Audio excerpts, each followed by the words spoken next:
At this time, I'll call our August Board of Commissioners meeting to order and would like to inform you that 3 of our commissioners are not here tonight. John Rebbolts is having surgery in Raleigh, had that this morning. And Stan is out of town and Commissioner Richardson is under the weather. So we do have enough to have business, so we will continue. I started to jump ahead. This time we'll have our invocation by Commissioner Langley and our pledge by Commissioner Walker. Please stand. Let us pray. Eternal God, our Father, we are grateful and thankful that you have allowed us to come together one more time to do the business of this county. God, we ask you for your peace and that you will grant us the sincerity to do what is right and pleasing in thy sight for the furtherance and the growth of this community and this county. In Jesus' name we pray. Amen. Amen. Please raise the flag. I pledge allegiance to the flag of the United States of America and to the republic for which it stands, one nation, under God, indivisible, with liberty and justice for all.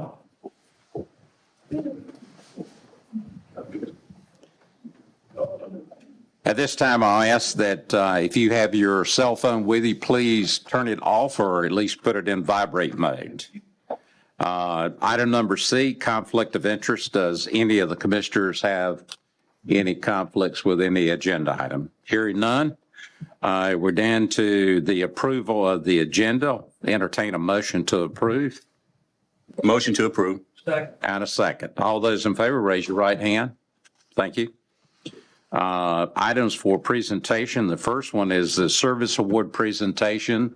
Dolores.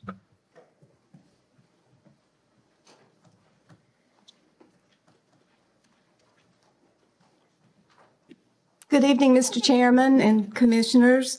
We have one Beaufort County employee tonight I'd like to recognize for their county service. He could not be here tonight, but Mr. Philip Balcom with our water department now has 15 years of service.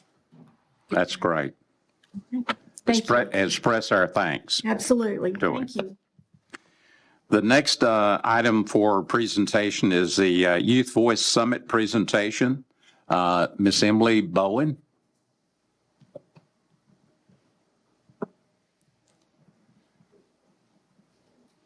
Good evening. Good evening, Commissioners. I'm not Emily Bowen, I'm Chastity Woodkovich. I'm the 4-H agent here in Beaufort County. I've been here a little over 3 years, and I work with Rod Gerganis. I think you all know him pretty well. So were any of you involved in 4-H growing up? Okay. I like to start with that before I give a whole spiel about 4-H when people know what I'm talking about. But for you, it is a youth development organization for youth ages 5 to 18, and it is all about giving youth hands-on experiences to kind of help them find their spark and kind of explore passions that they have. On a local level, my most well-known event is our livestock show that happens in the spring each year. I'm currently doing summer fun day camps, and then back in June, I actually went to an event on the statewide level with a teenager. It's called Citizenship Focus, and it's all about citizenship and getting youth involved in events that kind of impact their local government. So we met with legislators, and coming up in a couple of weeks, I have Emily Bowen going to Youth Voice. So I'll stop there and let her come up, tell you a little bit more about her and the conference. Hey, good evening, Commissioners. My name is Emily Bowen. I'm a recent graduate from the Beaufort County Early College High School program, where I graduated with both my associate in arts and science. This upcoming fall, I will be attending East Carolina University, double majoring in political science and business. Throughout my years, I have been involved with 4-H through various things, varying from cooking camps when I was younger to volunteering this past summer with the summer fun day camps that Ms. Chastity just mentioned. Through these summer fun day camps, youths were able to learn about the little creatures that live in the woods to creating and maintaining their own garden. Not only that, but I will also be attending the Youth Voice Convention, which will be taking place in Concord of August 12th through 13th. There, it is associated with the North Carolina Association of County Commissioners. where I hope to be able to learn more about our local government and legislation. Who of you all will be attending that? Well, okay, great. That Saturday morning, they will be having a breakfast where I'll be sitting at the Beaufort County table, and I hope to get to know y'all a little bit better and learn more about our local government. Thank you for your time, and I hope to see y'all all again soon. Thank you. Thank you, Emily, and we look forward to having breakfast with you. Sounds good. The next item is Child Support Awareness Month. Tammy?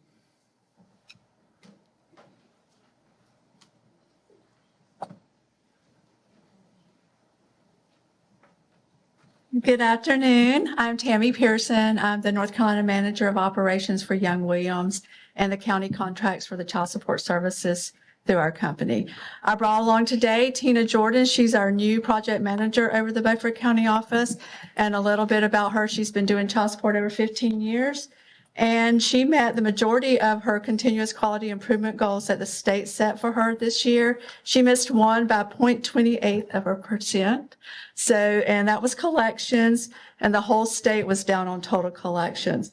But today we're here to talk about a proclamation. I had submitted it to each of you, and I wanted to read it at this time. So whereas Beaufort County is recognizing August as Child Support Awareness Month and reaffirms its commitment to strengthening Beaufort County's families by providing child support services to improve the economic stability and well-being of children. And whereas in state fiscal year 2021-2022, more than $4.1 million in child support was collected from parents of Beaufort County's children. And whereas there are nearly 2,577 child support orders in place, working to ensure that more than 2,672 children receive financial support from their parents.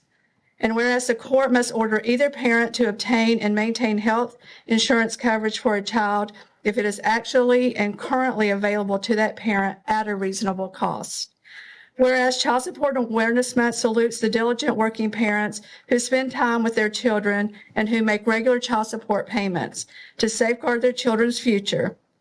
And whereas strengthening individuals and families promotes the safety and well-being of children, provides stability, improves their lives of children, and provides opportunities for families to be able to enhance their children's futures. And whereas children who do not receive adequate financial and emotional support from their parents may experience greater difficulty in becoming healthy, happy, and productive citizens. And whereas many concerned and dedicated judges, district attorneys, clerks of courts, sheriff's personnel, and child support professionals work to establish and enforce child support orders for Beaufort County children and one of our county's most vital resources. Now, therefore, we, the Beaufort County Board of Commissioners, we hope you do, hereby proclaim August 2022 as Child Support Awareness Month in Beaufort County and commend its observance to all citizens. Thank you. Thank you very much. Thank you for what you do. Thank you. At this time, I'll entertain a motion to support the proclamation that was just read. A second. Motion and a second. All those in favor, raise your right hand. Thank you very much. Thank you. The next item is public comments, and Dawn.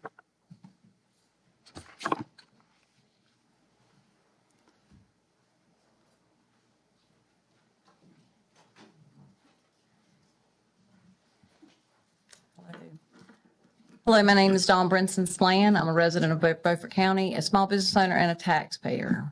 I understand from dear friends that like to keep me in the loop that I was personally attacked for standing up to provide factual information regarding the presentation from the agricultural extension agent during the budget sessions and the justification requested to provide for a new tractor. While one would think that as a public citizen and no longer a candidate in the current election cycle, I could use a 3-minute comment period without being called names, apparently that's not the case.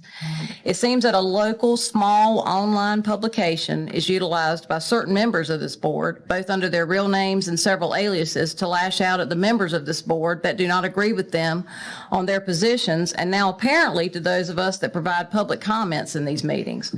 That seems a bit one-sided since the public is limited to 3 minutes.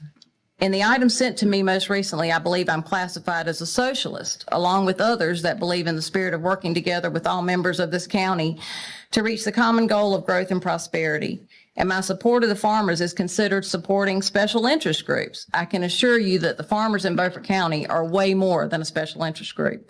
They are very important to the growth of Beaufort County. And if they are referencing the seed companies, then they don't understand the program.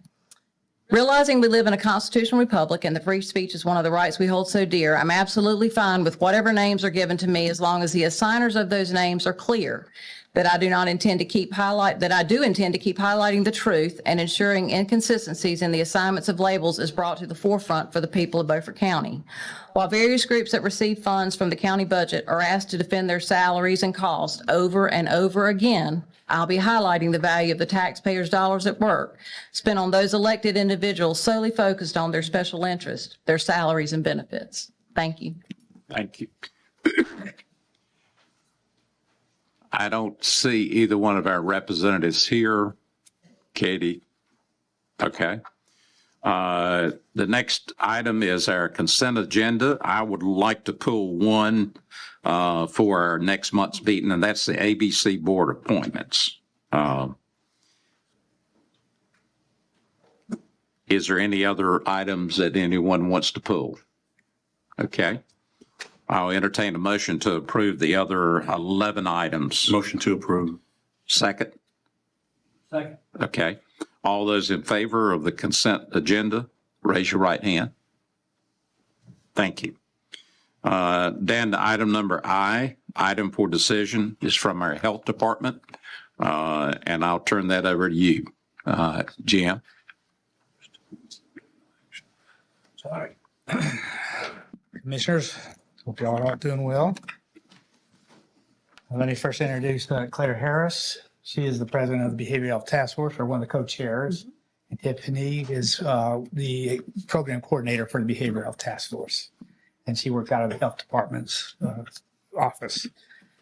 So I'm here to talk briefly about the opioid settlement agreement and to open conversation regarding the Behavioral Health Task Force's recommendations for what they feel is impactful and feasible plan to help our county reduce opioid misuse and prevent accidental deaths from overdose. So I thought of bringing you some graphs to show you the impact on our county, but I know y'all have all seen graphs in the past showing how bad the opioid problem is in our community. So I didn't want to bring all that, but y'all are aware of that problem. So Beaufort County will be receiving a total of $3,077,680 over the next 18 years. And this is the way it's distributed over those 18 years. So at first I thought, well, that sounds like a lot of money. But when you break it down over the amount of time we're talking about, you realize that it's not a lot for a big project or big cost project. So to be clear, though, it is better than nothing. And we feel like we can make good use of these funds. And that's where we are trying to move forward with it. We have received the first payment of $118,243 recently. And according to the schedule, we will be receiving $260,000 sometime before the end of the summer, is what they're saying. So next couple of months. So going back to the graph, you can see that we're going to be receiving about $250,000 per year for the first few years until 2025. Starting in 2026, the allotment will go down to between $135,000 and $180,000 a year. So when Beaufort County signed the MOA with the state, we agreed to follow one of two options. Option A is a very short list of 12 objects or 12 strategies on there. And we could have gone with that. Then there's option B, which is much more robust in strategies that are allowable. But what it does entail is that we have to have a collaborative effort in order to use option B. So last August, I mentioned to you that was my hope to go with option B to allow more strategies and to get our community involved, which was a very important part of that. So behind me, you see some of the Behavioral Health Task Force members and the community members that were all involved in trying to come up with these recommendations for you. I went into more detail about this plan in the January board retreat. So I wanted to put the behavioral health task force into context as to why I made that recommendation for option B.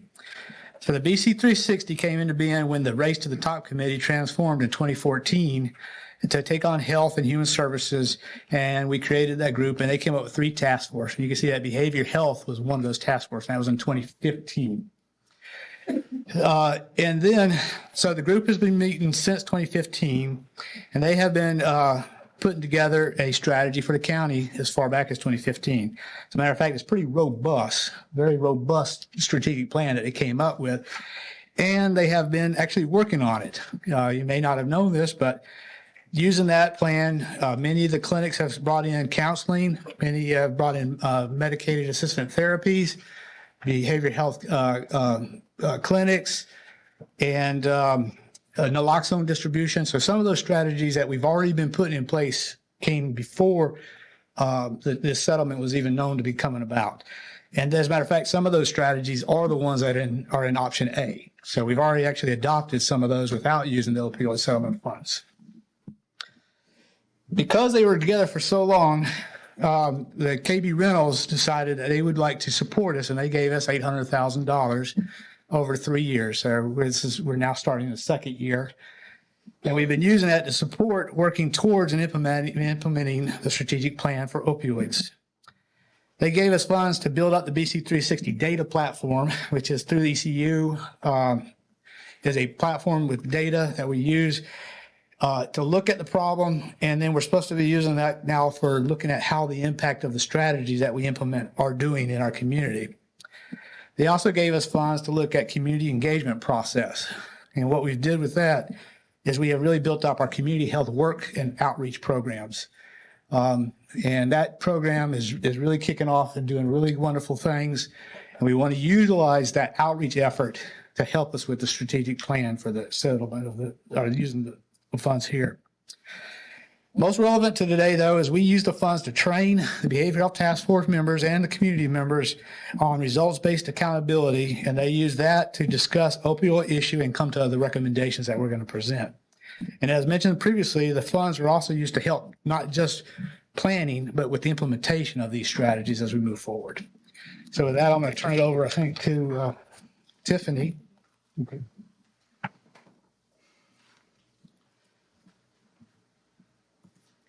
Okay, over the past year, the Behavioral Health Task Force has worked diligently to revise our strategic plan to coincide with the MOA for the opioid settlement funds.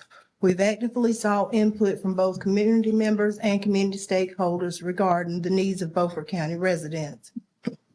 We held 3 public engagement events where we solicited input from both stakeholders, community members, treatment providers, anyone who has been affected by substance use or opioid use disorder.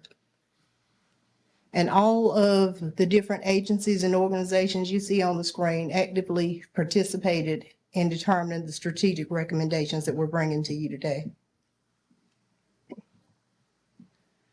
The mission of the Behavioral Health Task Force is to identify and respond to the behavioral health needs of Beaufort County based on evidence-based practices and collaborative action. While our first priority is to focus on Beaufort County, we have worked very hard to reach across the county lines so that we can continue to focus on building a regional effort. Our comprehensive prevention campaign begins with collaboration to prevent substance misuse, but it also includes strategies for interventions for those who are transitioning between treatment and recovery.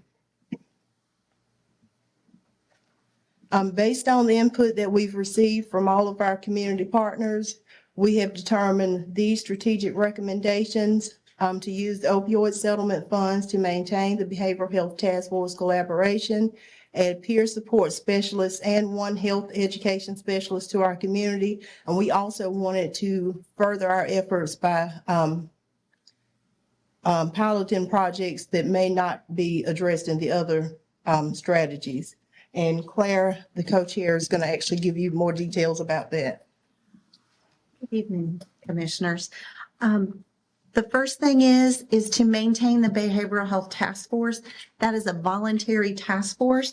And in order to help maintain that, we're asking for, to contract for a position to help coordinate those services. We all, on the task force, almost all of us work full-time jobs, and this is in addition to it. So to help support that, the community engagements, as you heard Mr. Madsen talk about, and also public information campaigns. The second strategy we would like to present tonight is about peer support specialists. Peer support specialists are actually individuals with lived experiences, and in this case, that are in substance use recovery. They're able to be trained, be able to engage in evidence-based treatments, care navigation, wraparound services, also with some reentry to support reconnection to resources, and also to ensure that there's a continuum of care. And peer support specialists are those have a unique niche in supporting individuals that are struggling with substances. Since they've had their own struggle, they're able to make some connections that sometimes clinical or administrative people are not able to with them. The next option that we're looking at and are requesting is a health education specialist. And that person will be planning, implementing, and evaluating substance misuse prevention and interventions to our county, working on our public education campaigns, engaging the priority populations. We're looking at our youth and adolescents, pregnant women, and parents and family members, families with individuals that have substance use. We know that for health education specialists, research tells us that our return on investment is anywhere from 4 to 1, all the way up to $12 for every dollar spent.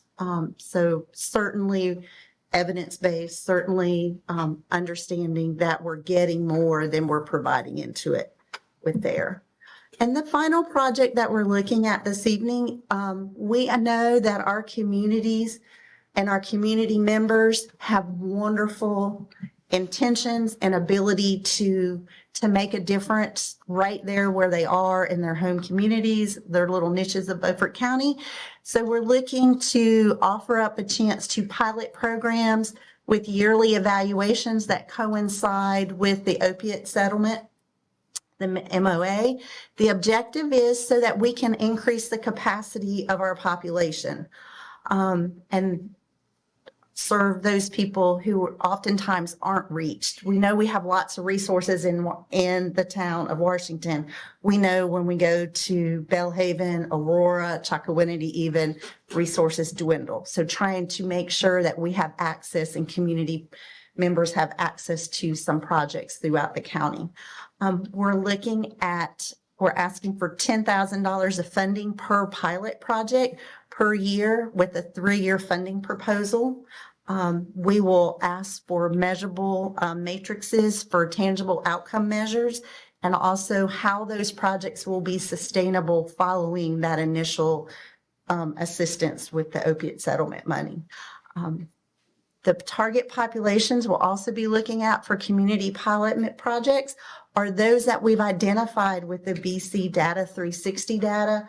A great amount of energy has gone into really fine-tuning the way to understand how very small numbers really impact our communities. On the big scale, Beaufort County percentages across the state may look very small, but we know that we still have hot pockets. So we've really worked with ECU trying to fine-tune where some of those are in different populations that we're missing.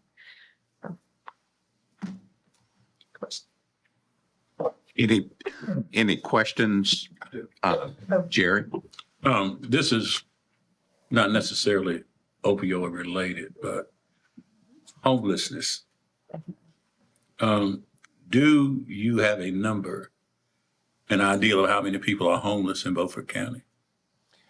Well, we do the annual count, and that usually comes out with a number of 20. Then you have some that are considered homeless they go from house to house kind of homelessness. So that's also there. And we know that 20 is undercounted because we're not able to find them all. Well, my reason for asking the question is the state of North Carolina said that Beaufort County does not have a homelessness problem because money is given to Pitt County for the region, and they identified Beaufort County as not having any homeless people. And so I want to ask this question. How can I, or if you can, provide me with a list of homeless people so that I can show them that there are actually homeless people here? I have some names, but I know that the list can be a lot larger. So, Well, as you saw earlier, we do have a behavioral health task force that has been looking at homelessness in the county, and they actually were a big part of the opening of the Open Doors, was it Community Center. Community Center, Open Doors Community Center. So we do have some connections with that group. So I'll go back to them and try to find out if there's some data they can give you to help with that. I mean, the quicker you can get that to me, the quicker I can do something with it. Okay. And the reason I'm asking is because there's a grant available for Beaufort County for homelessness. And so I just need the names so that I can turn them into the people who asked me for the names, and we can move forward. I'll get back with you before the end of the week with something. Okay. And just to wrap this up, as far as the settlement money, this is financially what we're looking at per year is around $240,000. So that's within the first 5 years. And it makes me want to point out that this collaboration is not just looking at opioid settlement money. That's just part of it. So we want to use that money to springboard into some bigger ideas. Because as I mentioned, we've already been doing some things. We know there are some bigger projects that we can do. For an example, I pulled up here earlier today a funding opportunity for $1 million to come to locations that have collaborations that are looking at opioid settlement or not opioid issues. So I think our task force, having 7 years of history and having worked on this strategic plan and having presented to y'all this, that we are a collaboration, validates it enough that we'd be a good candidate for this kind of money that's out there. There's other groups that have offered to match the county dollars if they can show that we have a plan. So I think we've got that to show that. So this is just a springboard. This is just a part of the whole picture. That collaboration has expectations of changing these strategies over time. Because, we could have been a county that said, okay, well, let's do syringe exchange program and let's do MAT. We could have just said that. We could have done that for 18 years. But we feel like we need to continuously look at what the problem is and continuously to mold based off of some of those strategies. Like the little projects we're talking about, which is only $10,000 per year is all we're looking to do that. But maybe there's an organization out there, and I'll give an example, say the Boys and Girls Club. Maybe there's a program that they can bring to the Boys and Girls Club. Well, then maybe we can help support that. So that's just one example. There's other organizations that have a little bit of mission that really would line up with this well. And we feel like we should try to show them support, see if it works. If it works, good. We can apply for more money, try to get more money into that program. So that's where we're trying to move forward with this. Commissioner Booth? Yes. Correct me if I'm wrong. In your presentation, I thought I heard you say something about hiring 3 people. Well, we're going to contract. Okay. Yeah. And you're only getting anywhere from 4 people. Mm-hmm. You're only getting anywhere from $160 to $200,000 a year. Mm-hmm. So from opioid money. Mm-hmm. So our money's gone for employment. Where is the help for the people that need it? That's what I need to see. Well, we think that first off, there's a lot of the help that's there, but the peer support people will help navigate them through that system and get them to the help that's needed. But for 18 years, these people are they going to be here for 18 years? No, sir. We're looking at a 3-year project. Pilot program. And then as we progress through those 3 years, yearly continue to evaluate how we're doing and where do we head next, right? Because And as more funding comes down, just like Mr. Langley said, that was one of the things we addressed was homelessness. But at $3 million, and as large as that sounds, doesn't really make a dent in having to figure out homelessness. But if we can tie future funding into the collaboration of those members, then that does allow us. And so we need someone dedicated to help coordinate that. We know that additional prevention, certainly lots of activities for the person who is currently using to make a change needs to happen. But we also know we have to change the next generation. If we don't work to make a shift early on, then in 18 years, we're still at the same problem. What were we doing before this drug settlement? What were we doing? Well, I mean, we brought medicated assisted therapy into the jail system. We've had medicated assisted therapy at some of the clinics. We've had syringe exchange program been going on. But what we're doing on Everyday Avenue, people in jail, we got them. What we doing on Everyday Avenue, that people that needed help. And just like Commissioner Langley just stated, that 20 people in Beaufort County, homeless. Everybody in here knows there are more homeless people in Beaufort County than 20. Mm-hmm.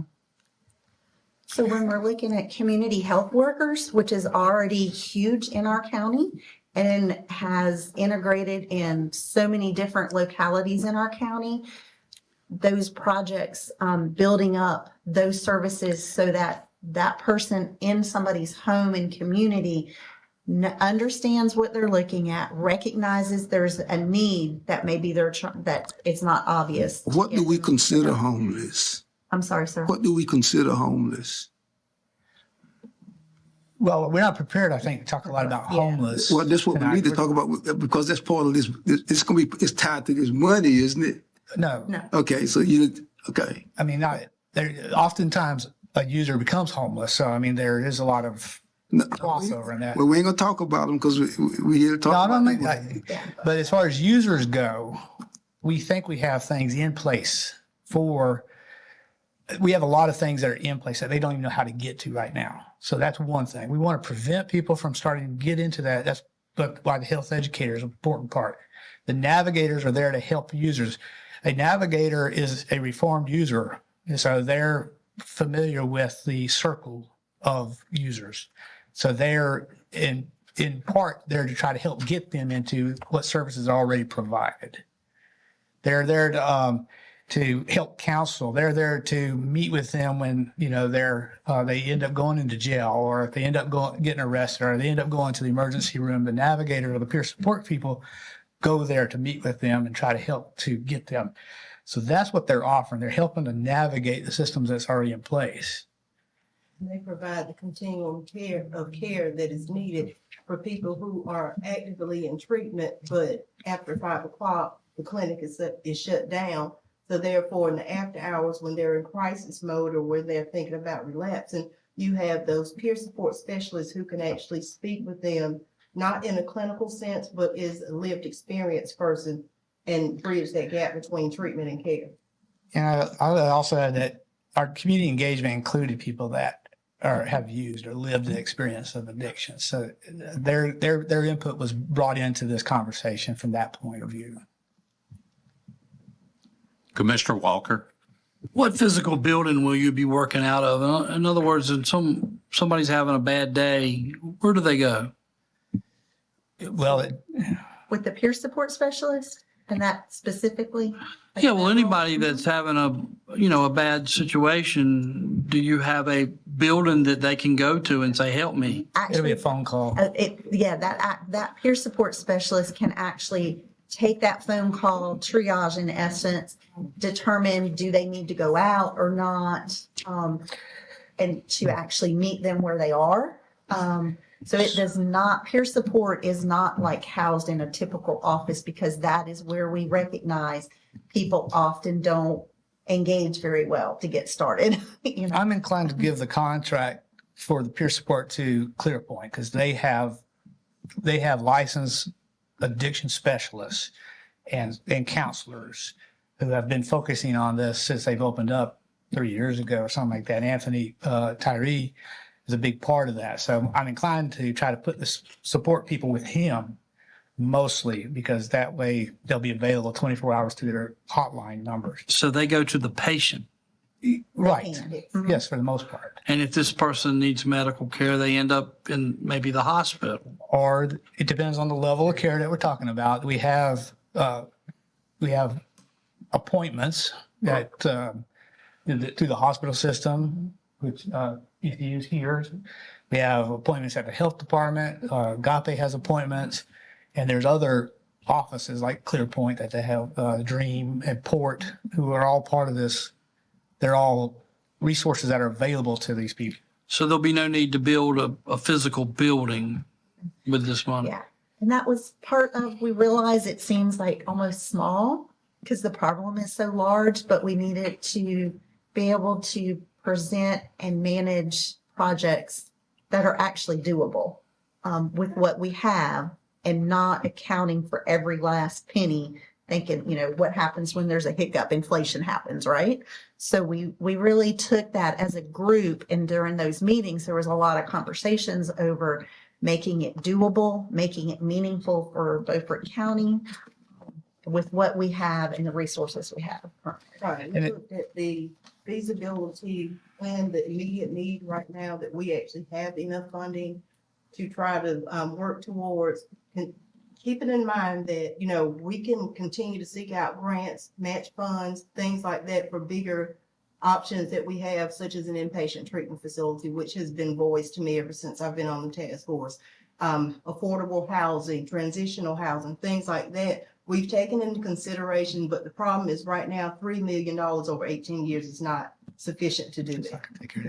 And I even calculated if we went every county east of us and every county north of us, we wouldn't even have $1 million a year between all of those counties. We'd hit $1 million a year if we can get Craven, Carteret, and Pitt, but that's if we can get all those counties involved. Are you asking us to turn over the management of the $3 million for 18 years, or? I don't think we have to do it all at one time. I think that we're saying, let us go forward with these strategies. Let us use that money to do these particular projects, since it adds up to close to that same amount. If we don't use that money, it stays in a coffer, right? It's not year to year. So it's fenced in and it just stays there for, again, if we reassess this every year, every 2 years, we may be here 2 years from now, 3 years from now saying, hey, we now have this grant, we could use that money to do this, and it might be different. But right now, we just need, the blessing to use this money to move forward with these steps right now.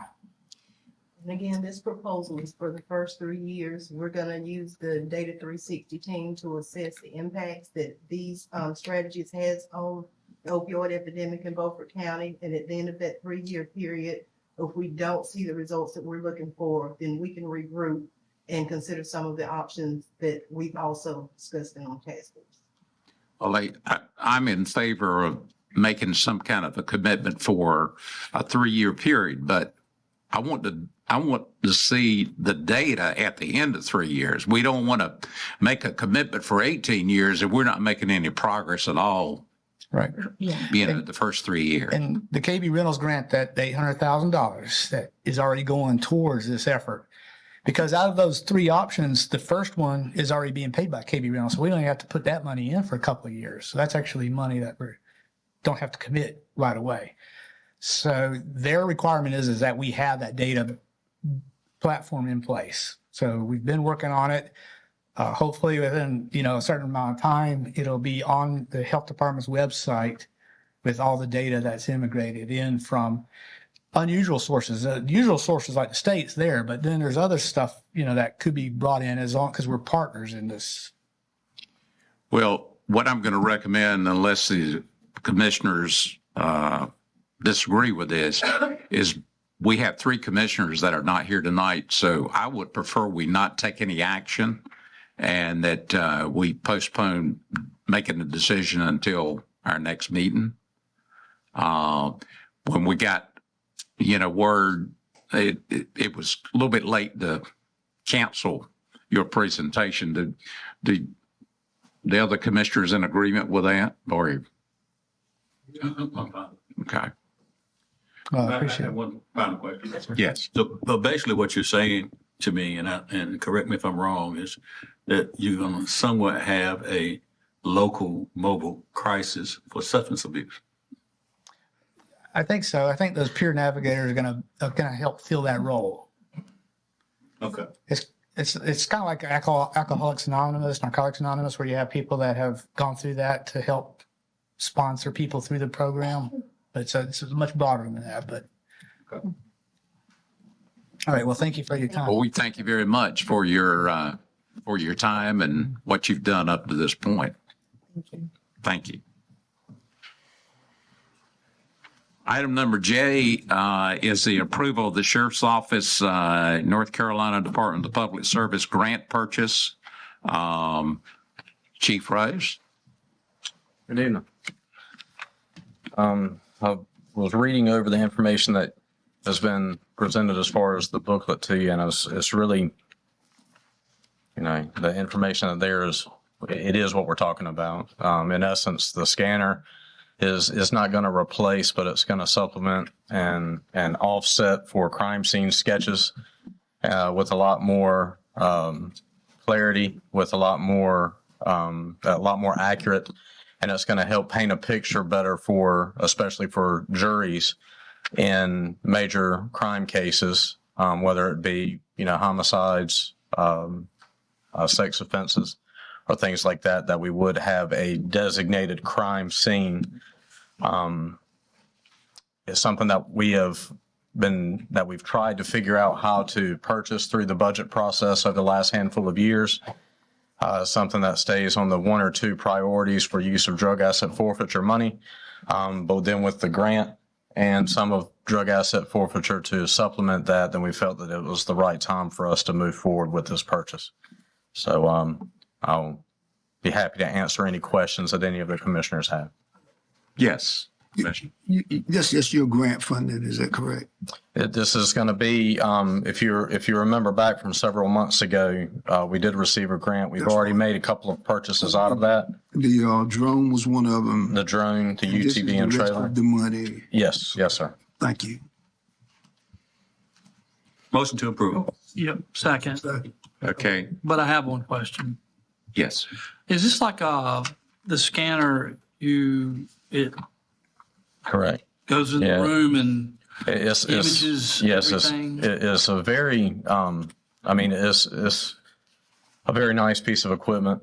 Surveyors use it, contractors use it, to duplicate, to make renderings, 2D and 3D renderings, and it's something that can really, paint a picture.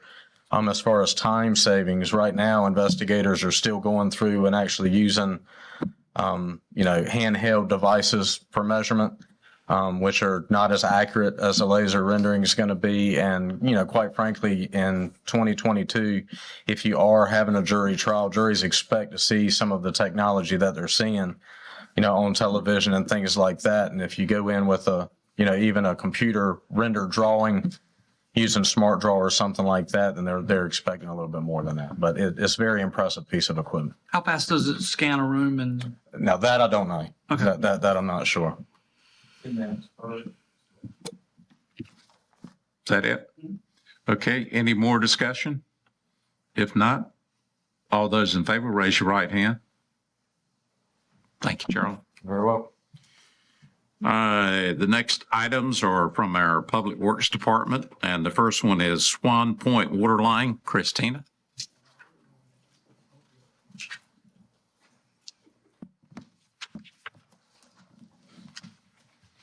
Good evening, Good Commissioners. Look this way. During the July Board of Commissioners meeting, there was a discussion regarding the waterline expansion project at Swan Point. Bids were received, which resulted in an estimated $79,000 project budget shortfall.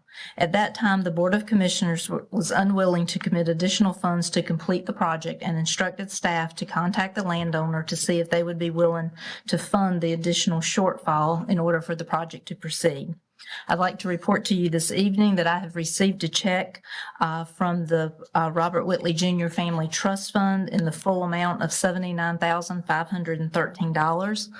Based on the receipt of these funds, I would like to request, the same as I requested last month, that the Board of Commissioners approve awarding the construction contract for the installation at Swan Point for the installation of the new water line extension at Swan Point for a value of $229,122.50. Motion to approve. Is there a second? Second. Any discussion? All those in favor, raise your right hand.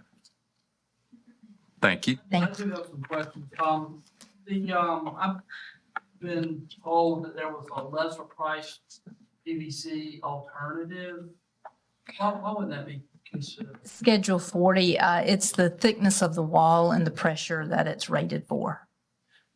Because how many other projects like this have we adopted in where they've had existing water system and we've kind of taken it? That was done before I worked with the county, but my understanding, I think the emails that you all received with that information, I think there were two or three water lines or areas, subdivisions, or mobile home parks that had water line installed. Well, I appreciate Will doing this, and anything we can do to lessen his cost, I'd be interested in pursuing. If at all possible, could it be switched to the lower price? No, sir. The Schedule 40, that's not per the water department's standard specification. You want to go into the windows or replacement?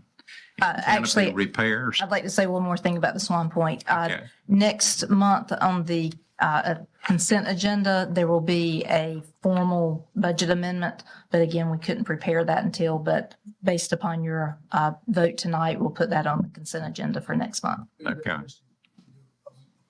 Yeah, Yes. the amendment is just to show that you got the check for 79. Yes, sir, to show receiving the funds and moving it from one fund to another fund. Yes, sir, just the accounting process for the auditors, the purpose of the auditors. How soon will this work start? I will be I've contacted McDavid and Associates and told them that the plan tonight was to ask for approval to award. So McDavid and Associates will be contacting here in Rivenbark tomorrow in order to start the process with the submittals and check on the availability of material. So we're looking to get it done as quickly as we can.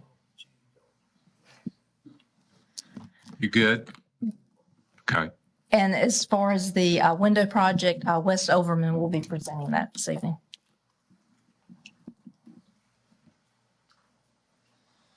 Good evening, Commissioners. Good evening, Wes. Thank you.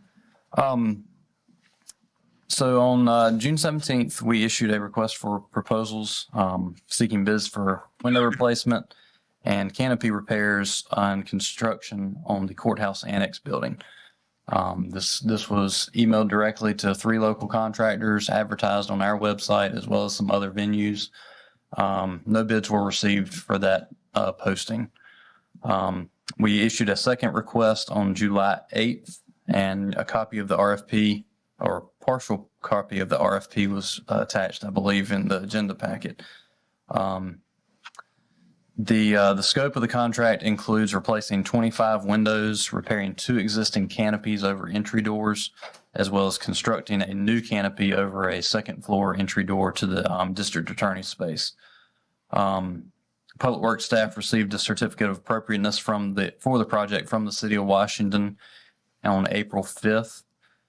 On July 15th, we received 1 bid from A.R. Chesson Construction Company for a lump sum price of $126,360.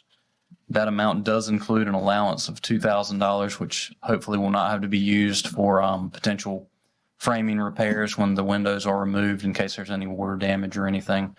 Hopefully won't have to be used. What we put that there just in case. Funding for this project was partially approved in the fiscal year 2022 capital improvements budget with a previous estimate of $80,500. based on the requirements from the City of Washington Historic Preservation Commission, we have had to use clad wood windows instead of going with some cheaper options. So that has caused the initial estimate to increase. However, we are anticipating no additional funds would be required for this project based on some savings for some other projects that are currently ongoing or in the planning process. If you have any questions, I'll be happy to answer those about the RFP or anything that you've got.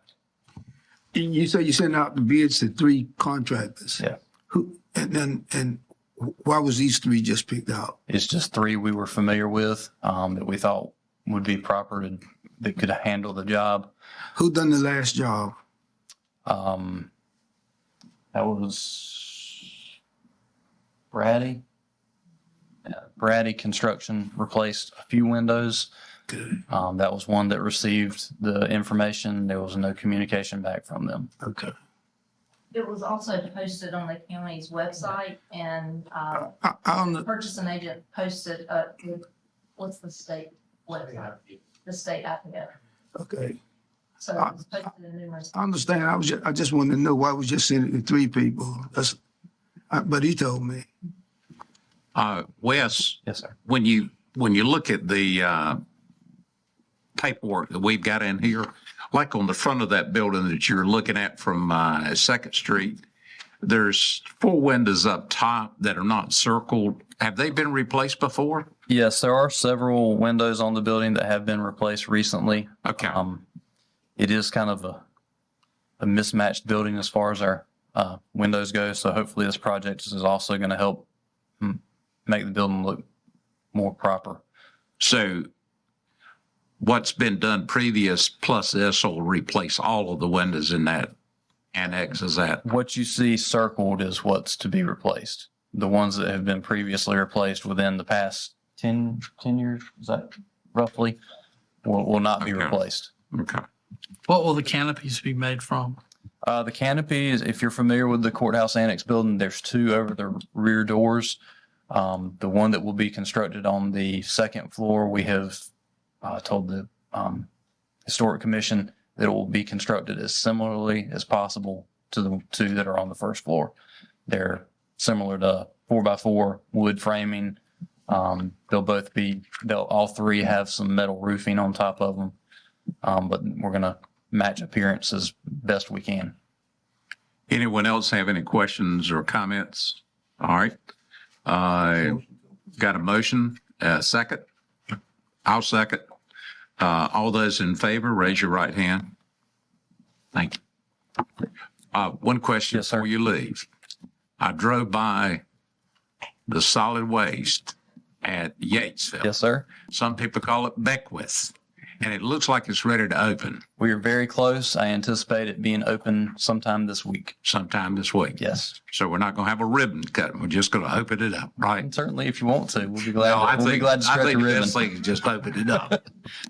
But we're very close. The project's gone as good as we could have expected, based on what we were dealing with there. So haven't run into any major hiccups. That's been great, and it's gone smoothly, and we're ready to get it open too. So, well, my friends at breakfast will be glad to know that when I tell them tomorrow. It's not going to be open this week. Well, we're possibly trying to do first week, yes. No, I would prefer just to say you just open it up. We will certainly do that. Thank you very much. Yes, sir. Thank you. We're down to the finance department. Anita, you going to give us a report? Thank you, Mr. Chairman. Real quick, just give you the most recent sales tax numbers that came in today for the May sales. They came in at $1,064,000, and that's up $64,000 from this time last year, same month last year, or 6.4%. And we are trending at a surplus of about $1.3 million for sales tax for fiscal year 21-22. Remember, we still have 1 month to go on that. Did take a quick look at the calculation I did for the additional payment to the schools, since that was based on an estimate. a couple months back. And now that we have actual sales tax numbers that have come in the last several months, that number's within $5 of what I told you I thought it would be. So that's all I have, with us just being 1 month in the new fiscal year. I will tell you the auditors were here for a few days a couple weeks ago. That went really smoothly. They'll be back in late August to wrap up the audit so we could try to get our report in by the October deadline. Thank you, Anita. Dan, to the manager's reports. The first one is the Beaufort Promise Guidelines. Brian? Thank you, Mr. Chairman, members of the board. As you'll recall, at a previous meeting, there was a request from the board to look at the Beaufort Promise Scholarship Program guidelines with the county contributing funding to that. There were some questions about the guidelines. You'll find in your agenda book on page 153 through 154, Dr. Luke, the president of the community college, sent these guidelines over that outlines how the Beaufort Promise Scholarship Program is put together. And I'll call your attention specifically to page 154, item number 6. It reads, in order to receive funding from Beaufort County through funds allocated for subsidizing the Beaufort Promise Scholarship, students must be United States citizens and must prove residency in Beaufort County through one of the means detailed in number 5 above. And that talks about things like driver's license, other ways that would prove a bill that shows that they live in that particular area. Students can provide residency students who can provide residency in Beaufort County, but not U.S. citizenship may still qualify for the Beaufort Promise Scholarship through private funds provided by the college's foundation. And the college will track all funds from Beaufort County separately from all other funds used to support Beaufort Promise, and will not use Beaufort County funds to support any student not meeting the requirements of these guidelines. So essentially what they're saying is they put in all the stipulations that were requested by the board, but they're also allowing any student that is looking to have a scholarship, they have private funds that will help them if they need that. So wanted to have that for the board's review and any comments. Do we need to take action, Brian? So I don't know whether the board necessarily needs to take any action. I think your request was that these items be included. The community college is the one that's handling the program. I think they've met all of your requirements. Unless you have an issue with this, I would say that you're okay with just saying we see it. That's what we wanted. We're fine. Move forward. Everyone fine? Everybody? Okay. It's the best we can get, but I support what they're doing, but I don't think any child that want to go to college ought to be able to go that lives in Beaufort County. And to me, it kind of disturbed me. The folk that didn't even vote for it get in there what they want. But I'm going to still support it because it's the best we can get. But I'll put any child that lives in Beaufort County is eligible for this money. And that's what, they pay taxes and everything, but it's just the best we can do. I'm pleased with it. So, Commissioner Booth, I think the community college supports that same thought. Yeah. And that's why in their guidelines, they've established opportunities through the foundation and through other private funds to ensure that anyone in Beaufort County who wants to be able to attend school. And that's the reason I'm going to support it but I still stand by what I said. I understand. I think they recognize that as well, and they support that, and they want to make sure as well. But they also want to make sure that they've met the requirement from the Board of Commissioners, because they want to have those funds to help additional people be able to get an education. The next item, Brian, are you going to do that or David? Well, I'm kind of going to hand it off. My name got attached to it, but it's really the county attorney's. And really, I'm not sure. The county attorney is ready to go. So there you go. He's going to take this, and I'm going to pass it off. These have got some hands up. Mr. Chairman, if I may. Yes. Sorry. The problem I have tonight is that the main complainer about this that wanted us to review the situation, and it does need reviewing, and I have reviewed it. He's not here tonight, and we have two others that aren't here. I don't want to go through this twice. Right. And I just suggest, I am ready to go, but I suggest we hit this at the next meeting. All right. Let's put it on there. I have no problem. I think, otherwise you might have to do it again. So Well, that's right. let's do it one time. Agree. You need a motion to pay? Yeah, now. Okay, the next item is mine. Let me get to that page, 158. As many of you know, Mr. Billy Mayo was associated with the county for a number of years. I can't recall right offhand how many years he was actually the attorney for the county. 30 years. 30 years plus. When I was around him one day in the old courthouse, we were walking downstairs and finally got outside and he looked over at the new courthouse. He said the new courthouse, and this was just a few years ago. He says, and he looked back at the one we just came out of and he said, you know, we used to have all of our government in that one building and look at what we've got now. But heck of a nice guy, and I think touched a lot of lives in Beaufort County, not only in government, but doing personal legal work for a lot of people. They are in the process of doing a portrait. The Bar Association has made a contribution of $2,000, and there's private donations of $2,100. And I'm going to make a recommendation that we contribute $2,900, which will bring it up to the total cost of $7,000.